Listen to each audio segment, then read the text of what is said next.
হেই audience, WhatsApp. IPL ইতিহাসের সবচেয়ে ভয়ঙ্কর এবং উত্তেজনাপূর্বক ম্যাচ দেখেছে ক্রিকেট বিশ্ব গতকাল। মুম্বাই ইন্ডিয়ান্সের বিপক্ষে আইপিএল ইতিহাসের সবচেয়ে বড় রানের টার্গেট দিয়েছে সানরাইজার্স হায়দ্রাবাদ।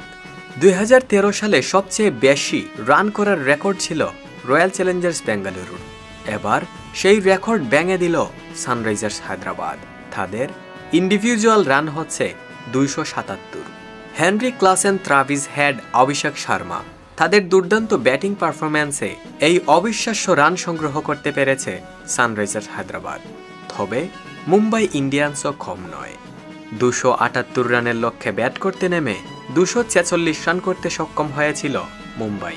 হয়তো এই বিশাল রান চেজ করে জয়ে ছিনিয়ে আনতে পারত মুম্বাই।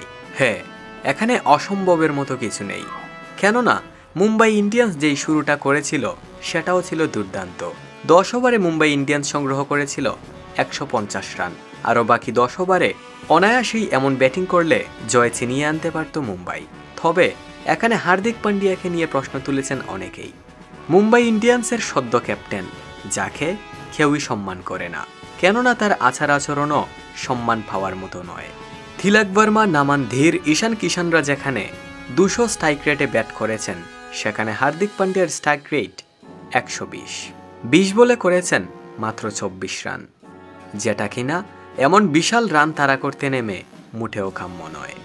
অন্যদিকে মুম্বাই ইন্ডিয়ান্স যখন ম্যাচ হারছিল, তখন ডাগ আউটে বসে কাইরন পোলার্ডের সঙ্গে রসিকতায় মেতেছিলেন ক্যাপ্টেন। একদিকে হারছে ম্যাচ, অন্যদিকে সেই দলের ক্যাপ্টেন ডাগ আউটে বসে হাসছে। হার্দিক পান্ডিয়ার এমনটা দেখে রেগে আগুন হয়েছিলেন মুম্বাই ইন্ডিয়ান্সের মালিক মুকেশ আম্বানির ছেলে আকাশ আম্বানি। তারা হয়তো এখন রিয়ালাইজ করতে পারবে যে রোহিত শর্মাকে সরিয়ে হার্দিক পান্ডিয়ার হাতে ক্যাপ্টেন্সি দেয়াটা কতটা বোকামি ছিল।